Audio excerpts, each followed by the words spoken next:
Okay guys, so welcome back to my YouTube channel. So for today's video, kukontinue lang natin yung discussion natin sa quiz. So ito yung 11 to 20 kasi dun sa isang video na diniscuss natin yung 1 to 10. So this video is dedicated for the last 10 items, which is number 11 to number 20 ng ating theory question under property, plant and equipment, initial recognition. So let's start. Okay, so continue the discussion. So let's proceed to number 11. So number 11, when a closely held corporation issues preferred stock for land, so the land should be recorded at the, so letter A, total book value of the stock issued. Letter B, total par value of the stock issued. Letter C, total liquidating value of the stock issued. And letter D, the fair value of the land. So as you all know, dahil ang ating transaction dito ay kapalit ng stocks ng ating land, so ang ibibigay po nating value ng land, of course, yung pinaka-reliable. So sa case natin, ang pinaka-reliable na basis in exchange of land will be the fair market value of the land. So ang answer po natin dito ay letter D. So letter A and letter B and letter C, gagamitin lang po natin sila if the fair market value of the land is not available. So therefore, ang ating pong A, B, and C are not the right answer. So answer ulit natin ay letter D, fair market value of the land received. Okay, so let's proceed to our next question, number 12. The excess of the gross price over the cash equivalent of an asset acquired on a deferred payment plan is treated as A, part of the cost of the asset. B, finance cost over the life of the asset. C, finance cost in the period of acquisition. D, finance cost over the credit term. So, yung difference po ng gross price over the cash equivalent, obviously, it will be treated as finance cost. So, dahil finance cost po yan, ang next problem natin, paano natin siya i-record as interest expense in the future? Kasi finance cost is an interest expense. So ngayon, dahil po deferred payment po yan, so ang interest expense, alam naman natin, it should be recorded over the life of the credit term or over the credit term. So basically, kung 5 years yung ating credit term, so yung interest expense must be recognized over that 5 years. So wala po yung kinalaman dun sa ating property, plant and equipment kasi yung property, plant and equipment will be subjected to depreciation expense. While the difference between the gross price and the equivalent of the asset acquired must be considered as finance cost and eventually magiging part po yun ng ating interest expense. So ang tamang sagot po natin ay finance cost over the credit term. So kung 5 years ang ating credit term, so 5 years po tayo mag-recognize ng interest expense. So letter A is wrong kasi the finance cost must never be part of the capitalizable asset kasi nire-recognize po natin present value. Kapag sinama mo po siya, so magkakaroon po tayo ng recognition kasi alam naman natin yung isa magiging depreciation expense, yung isa naman magiging interest expense. So ilagay lang po natin yung present value sa property, plant and equipment and eventually magiging depreciation expense and the finance cost must be recorded as a discount, then eventually magiging part ng ating interest expense over the life of the term or the credit term, over the credit term. So basically, letter A is wrong. Letter B, finance cost over the life of asset is wrong kasi nga magkaiba na po sila ng pinuntahan. Si property, plant and equipment, yung present value, tapos yung difference ng future value tsaka ng present value, it will be expense over the life or over the credit term. So mali po yung letter B. C, finance cost in the period of acquisition, this is also wrong kasi ang gusto na mangyari, outright na agad daw natin yung finance cost, which is wrong. So we have to follow kung ilan yung life ng ating credit term. Kung 5 years natin siya babayaran in installment, so the interest expense must be recognized over that 5 years, not at the date of acquisition. So therefore, letter C is also wrong. So ang tamang sagot po natin ay letter D. The finance cost must be recorded over the life of the credit or over the credit term. Okay, so let's proceed to number 13. So, interest earned on temporary investment of a specific borrowing proceeds on qualifying assets should be A, netted against capitalized interest costs. B, recognized as interest revenue. C, recognizes other comprehensive income, and D, credited to retained earnings. So, ang pinag-uusapan po natin dito yung interest income na ma-generate natin for the amount na inutang natin before, at since meron tayong excess money, temporarily in-invest natin to some investment vehicle. So, for the interest expense related to that, which is yung ating specific borrowing, as we all know, kinakapitalize natin yon dun sa ating property, plant, and equipment. So, following the rule of matching principle, since yung interest expense na related to the specific borrowing is capitalized, so might as well the interest income related to that must be used as a deduction before we can actually capitalize the interest cost. So basically, ang ginagawa natin dito, dinededuct natin yung interest income dun sa ating interest expense na ultimately nire-recognize natin as borrowing cost to be capitalized dun sa ating property, plant, and equipment. So having said that, the right answer for this is letter A. So we netted against capitalized interest costs. Letter B is wrong because we do not recognize interest revenue kasi nga we have to follow the matching principle. Letter C recognizes other comprehensive income, so hindi po yan kasama kasi wala naman yung kinalaman sa special transactions. Letter D, credited directly to retained earnings. This is also not an option. So kasi nga sabi ko nga sa inyo kanina, so since yung interest expense related to DAX is capitalized, so yung interest income naman, pwede natin gamitin yun pambawas dun sa ikakapitalize natin following the matching principle. So letter D is also wrong. So ang answer natin dito is letter A, netted against capitalized interest cost. Okay, so let's proceed. Number 14. An entity purchased a plant asset under a deferred payment contract. So basically, it will be paid at a later date. So the agreement was to pay 50,000 pesos at the time of purchase and 50,000 pesos at the end of each of the next 4 years. So what is the initial measurement of the plant asset? Letter A, the present value of 50,000 ordinary annuity for the next 5 years. Letter B, the present value of 50,000 annuity due for the next 5 years. Letter C, the present value of 250,000 pesos single payment. And letter D, the full amount of 250,000 pesos. So, kapag nakakita kayo ng ganitong klaseng question, so you have to identify the mode of payment, diba? So, babayaran ba yan in lump sum or babayaran siya in installment? Kasi kung babayaran siya in lump sum, might as well use the single payment. So, sa case natin, dahil it will be paid in installment, so basically, we have to remove yung single payment dyan, which is yung letter C, tsaka yung letter dog, diba? So, kasi yung present value of 250 single payment, hindi siya yung tamang sagot, kasi nga, babayaran siya in installment. So, meron na lang tayong two options between A and B. So, babalikan natin. So, dahil installment yan, so kailan ba niya babayaran? So, kailan yung unang bayad na gagawin? It is at the date of purchase or after 1 year pa or after another period. So sa case natin, the first 50,000 which is equivalent to the installment, so will be paid at the time of purchase. So basically, we will be using annuity due kasi nga babayaran natin siya in advance. So ordinary annuity, it will be paid after 1 period. So magbabayad tayo in advance with the same amount. Ang gagamitin po natin doon ay annuity due. In this case, ang gagamitin po natin ay present value of 50,000 annuity due for the next 5 years. So the correct answer is letter B. Letter A is wrong kasi nga sa letter A, sinasabi daw niyan ordinary annuity. So magiging tama lang yung letter A kapag ang first payment ginawa after 1 period. So sa case natin, dahil babayaran siya in advance, so letter A is a wrong statement. So tanggalin natin yan. So basically, ang sagot natin dito ay letter B, the present value of 50,000 annuity due for the next 5 years. Okay, number 15. Which is not chargeable to the land account? A, cost of survey by engineers. B, expenditure for fence, water systems, sidewalks, and pavement.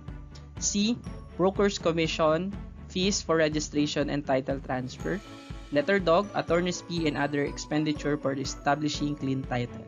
So basically, ang tamang sagot natin dito ay letter boy. Kasi ang letter boy, ang treatment natin po dito ay land improvement. So letter A, letter C, and letter dog are all chargeable to land.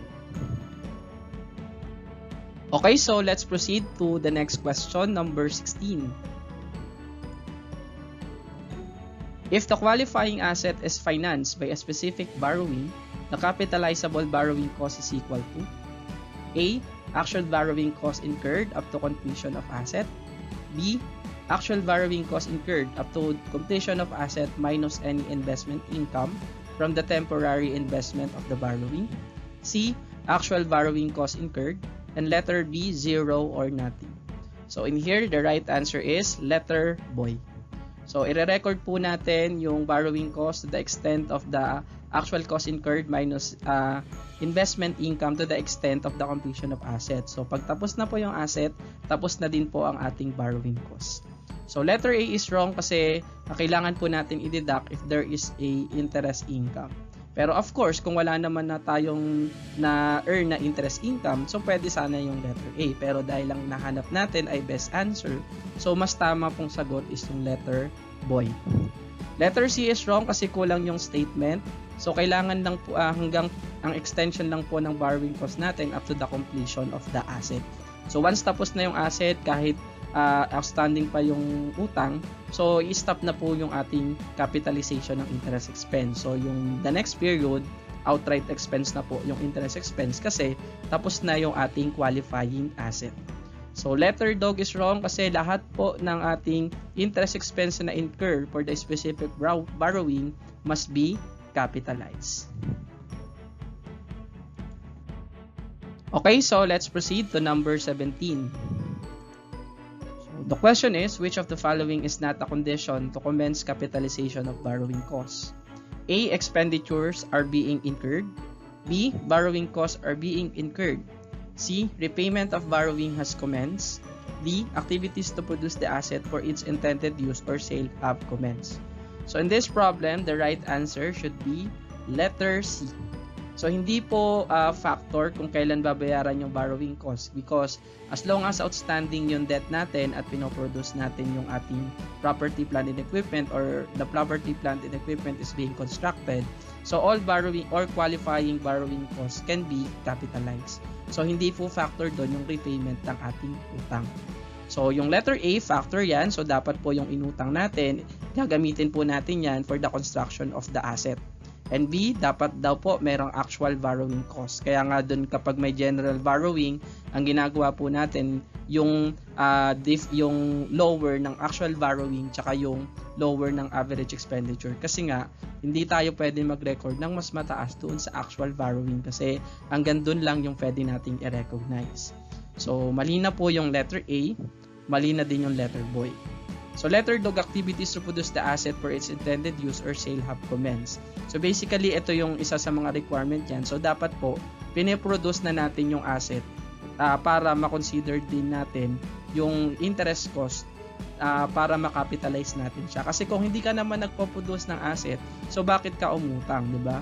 So kaya importante na ginagamit natin yung inutang natin for the construction of a specific asset. So in that case, the interest involved in the borrowing can be capitalized dun sa ating property, plant, and equipment. So therefore, letter dog is wrong. So the right answer is letter C. Repayment of borrowing cost has commenced. Okay, so let's proceed to the next question, number 18. Discount available per early payment of liabilities on purchase of property, plant, and equipment should. So we are talking about the cash discount, diba? A. Be capitalized as part of the cost of the asset, whether taken or not. B.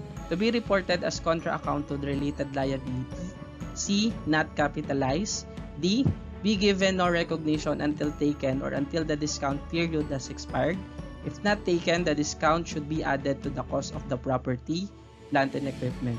So in this case, the right answer is not capitalized. So hindi yan kinakapitalize kasi as we remember, at initial recognition, so the property, plant, and equipment must be recognized net of trade and cash discount, whether taken or not.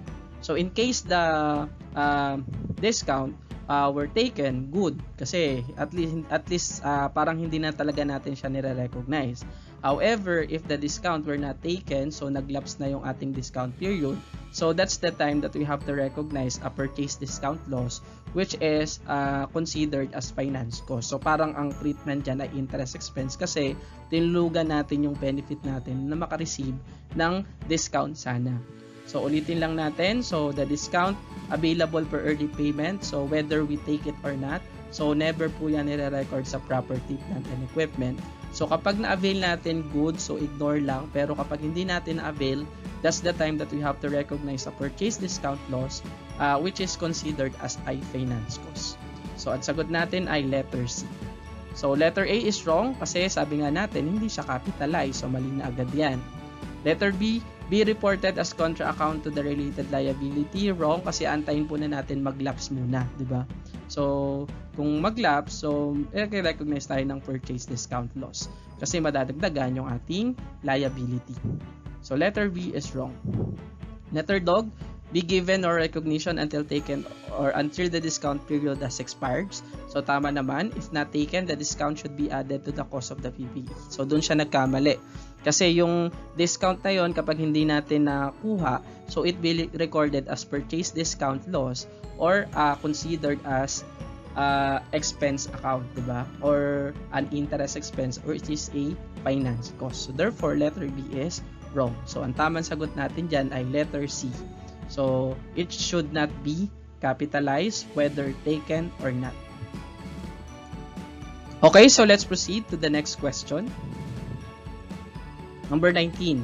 So, an exchange of asset with no cash exchange. So, A, record the cost of asset received at book value of the asset given up. Letter B, record the asset received at the market value of the asset given up. Letter C, culminates an earning process. Letter D, results to recognition of loss or gain, whichever is applicable. Remember, hindi porket sinabi dyan na no cash exchange, equivalent to sa with commercial substance or without commercial substance. So basically, wala naman sinabi about commercial substance or not. So ang ating treatment dito ay with commercial substance. So having said that, so hindi na po natin i-consider yung book value ng asset received tsaka nung asset given up. So basically, ang sagot natin sa A ay mali na agad yan. Diba? So with commercial substance ang ating assumption kasi wala namang sinabi. So letter C is also wrong kasi it does not culminate an earning process kasi hindi po tayo magre-record dito ng sale. Kasi ang ating transaction is an exchange of property, plant and equipment which is not part of their business. So dahil incidental lang yung transaction, hindi tayo magre-record ng sale. So therefore, it does not culminate an earning process. So letter C is wrong. So dalawa na lang yung pagpipilian natin, letter boy and letter dog. So unahin muna natin si letter dog. So results or recognition of loss or gain whichever is applicable. So actually, pwede nating sabihin na tama yung letter dog pero basahin muna natin yung letter boy. So record the asset received at fair market value of the asset given up. So since meron tayong commercial substance, so ito yung hierarchy. So the best answer here is yung letter boy. So yung letter dog, although it may be resulted to our gain or loss, so hindi natin siya pipiliin kasi kapag multiple choice ang question, ang hinahanap po natin ay best answer. So yung letter dog, although it may result to a loss or gain, so pwede rin kasi yang wala ding loss or gain. So hindi automatic na kapag may commercial substance, laging may loss, laging may gain. So pwede rin po may tinatawag po tayo na break even. So dahil best ang hinahanap natin, so ang tamang sagot doon is yung letter boy.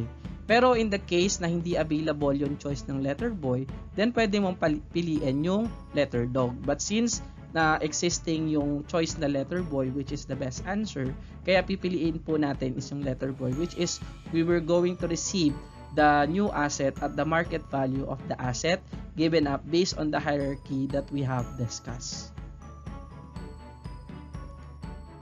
Okay, so at last we have the last question. Number 20. So to be consistent with the historical cost principle, overhead costs incurred by an enterprise constructing its own building should be, so we are talking about the overhead cost, diba? So A, allocated on the basis of loss production. B, eliminated completely from the cost of the asset. Letter C allocates on the opportunity cost basis. And letter dog allocated on a pro rata basis between the asset and the normal operation. So in here, the best answer is letter C kasi as we all know, importante po yung overhead cost. Although they cannot be easily be traced to the product, but again, na-consume naman talaga natin yan. So sabi nga sa problem, to be consistent with the historical principle. So whatever the value given up in order to construct the asset, so we have to include that dun sa ating property, plant, and equipment. So the best basis is pro rata, di ba? So between the asset and the normal operation. So letter A is wrong kasi mas magandang gamitin yung pro rata kaysa dun sa loss production. So letter B, eliminate completely from the cost of an asset. This is a big no-no kasi as we all know, kapag ginawa natin to, the property, plant, and equipment will be understated. Kasi talaga namang na-incur yan ng company, so might as well, and it is related to the production of our own property, plant, and equipment, although indirectly siya, pero related siya, so therefore that cost must be part of the property, plant, and equipment. Letter C, it should not be, sabi daw dyan, allocated on opportunity cost basis. As we all know, opportunity cost is never recorded in our books. So, dahil financial accounting ang pinag-uusapan natin, whatever opportunity cost must be ignored. Ang i-record lang po natin is yung mga actual cost incurred. So, sa overhead, ang problema lang naman dyan is yung allocation. So, at the end of the day, yung question kung i-recognize or hindi, ang sagot ay yes, i-recognize po natin. Ang next question is allocation. So, the best way to allocate it is based on a pro rata basis. So, letter C is wrong. So, ang sagot po natin sa number 20 is letter dog, allocated on a pro rata basis between the asset and normal operation. So, thank you.